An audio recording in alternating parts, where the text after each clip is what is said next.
हिंदी व्याकरण। अब हम पढ़ेंगे हिंदी सेकंड और उसका चैप्टर नंबर मीन पार्ट 1 जिसका नाम है भाषा। भाषा का क्या अर्थ होता है, हम इंग्लिश में इसको क्या बोलते हैं, लैंग्वेज।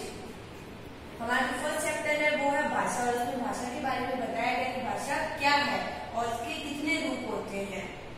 यस, भाषा मन के भाव तथा विचारों का आदान प्रदान करना ही भाषा है। हम भाषा किसे कहते हैं, जो अपने मन के विचार होते हैं और जो मन के भाव होते हैं वह दूसरों के सामने प्रकट करते हैं या उनका आदान प्रदान करते हैं, उसे भाषा कहते हैं। भाषा के रूप, ये जो दिए गए हैं 3 रूप, भाषा के कितने रूप होते हैं, 3। फर्स्ट मौखिक भाषा, सेकंड लिखित भाषा, थर्ड सांकेतिक भाषा। भाषा के कितने रूप होते हैं, 3, मौखिक, लिखित व सांकेतिक। इन 3 के बाद भाषा के मुख्य रूप से 2 रूप होते हैं, मौखिक और लिखित, और एक अन्य रूप भी होता है जिसे हम सांकेतिक भाषा कहते हैं। अब हम इनके बारे में पढ़ेंगे कि ये रूप क्या है। फर्स्ट मौखिक। मौखिक का अर्थ होता है मुख से बोलना। जैसे कि अब मैं आपको पढ़ा रही हूँ तो मैंने आपको जो भी बातें कही है वह बोलकर प्रकट की है आपके सामने, तो ये भाषा का कौन सा रूप हुआ, मौखिक। तो हम इसे क्या कहेंगे, मौखिक भाषा।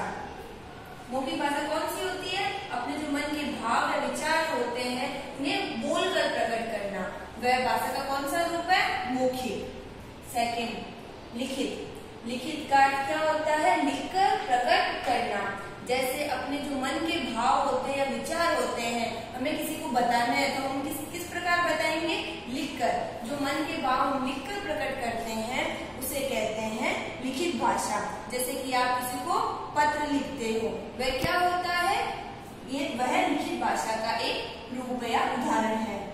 थर्ड सांकेतिक भाषा। सांकेतिक भाषा में इसे कहते हैं इशारों के माध्यम से बातें करना। सांकेतिक भाषा में हम अगर हमें, जैसे कि हम सड़क पर चल रहे होते हैं, वहाँ एक ट्रैफिक पुलिस खड़ा होता है तो वो हमें ऐसे सिग्नल देता है, यानी हमें संकेत देता है कि हमें राइट जाना है या लेफ्ट, तो वो भाषा का कौन सा रूप हुआ, सांकेतिक। तो हम उसे क्या कहेंगे, सांकेतिक भाषा। मैंने आपको भाषा और भाषा के रूप के बारे में बताया है, ये आप अपनी नोटबुक में नोट डाउन करेंगे। अब मैं आपको आपकी बुक का, आपकी किताब का पार्ट 1 चैप्टर है भाषा, जो मैं आपको पढ़ाऊंगी। तो मैं आपको अभी चैप्टर पढ़ाने जा रही हूँ, तो आप भी अपनी बुक को खोल के रखिए और आप भी मेरे साथ साथ उसको रीड कीजिए। आइए अब हम पढ़ते हैं अपनी बुक का चैप्टर नंबर 1। आइए अब हम पार्ट रीड करते हैं, यानी पार्ट को पढ़ते हैं। पार्ट का नाम क्या है, भाषा। भाषा शब्द भाष से बना है जिसका अर्थ है बोलना। भाषा का अर्थ क्या होता है, बोलना। मन के भावों तथा विचारों का आदान प्रदान करना ही भाषा है। जैसा कि मैंने अभी आपको बताया था, अपने मन के भाव या विचार को प्रकट करना क्या होता है, भाषा। ये आपको 2 पिक्चर दे रखी है, देखिए। आपने देखा है ये जो पहली जो पिक्चर दे रखी है उसमें क्या हो रहा है, एक ये बच्चा है और ये उसके दादाजी है। ये बच्चा है जो कुछ कहकर अपनी बात दादाजी को समझा रहा है और दादाजी क्या कर रहे हैं, उसकी बात सुनकर उसके प्रश्न का उत्तर दे रहे हैं। ये दूसरी पिक्चर दे रखी है। इस दूसरे में क्या बताया गया है, ये जो टीचर है उसने क्या किया है, ये जो ब्लैक बोर्ड दे रखा है उस पे कुछ लिखा है, वह लिखकर बच्चों को कुछ समझा रही है। यही क्या है, भाषा और भाषा को समझने का तरीका। अब हम पढ़ते हैं भाषा के रूप। भाषा के कितने रूप होते हैं, मैंने अभी आपको बताया था। भाषा के 3 रूप होते हैं। मुख्य रूप से भाषा के कितने रूप होते हैं, 2, मौखिक भाषा और लिखित भाषा। और जो अन्य रूप होता है वह होता है सांकेतिक भाषा। मौखिक भाषा, जब हम मुख से बोलकर अपने भावों को प्रकट करते हैं तथा सुनकर उसे समझते हैं, वह भाषा का मौखिक रूप कहलाता है। मौखिक रूप कौन सा होता है? जब हम अपने मन के भाव या विचार मुख से बोलकर प्रकट करते हैं, वह भाषा का मौखिक रूप कहलाता है। जैसे कि आपको दो ये चित्र दे रखे हैं, इसमें ये लड़की क्या कर रही है? फोन पे बात कर रही है अपने फ्रेंड से, तो ये भाषा का कौन सा रूप हुआ? मौखिक, क्योंकि वह अपनी बात बोलकर समझा रही है। और यहाँ ये दो महिलाएं आपस में बात कर रही है, तो ये कौन से माध्यम से बात कर रही है? मुख से बोलकर।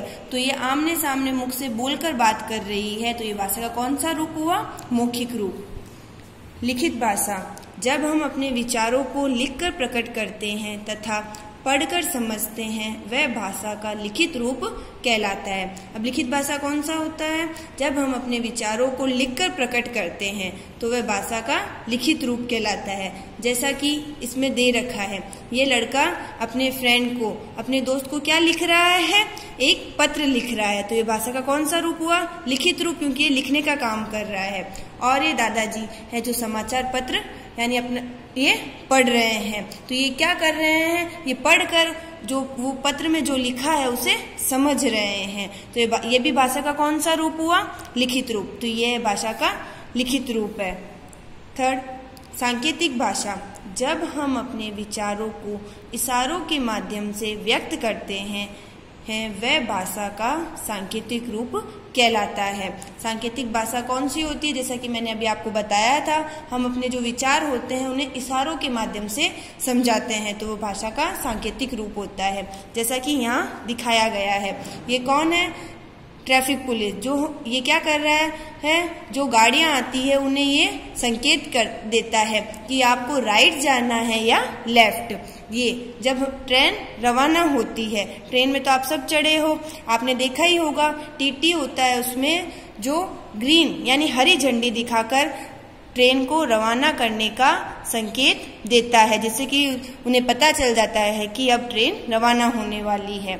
आज हमने भाषा किसे कहते हैं और उसके कितने रूप होते हैं उनके बारे में पढ़ा है। तो जो मैंने आपको भाषा के बारे में और उनके रूपों के बारे में बताया है, आप अपनी नोटबुक में नोट डाउन करेंगे और अब घर बैठकर ये चैप्टर पढ़ेंगे।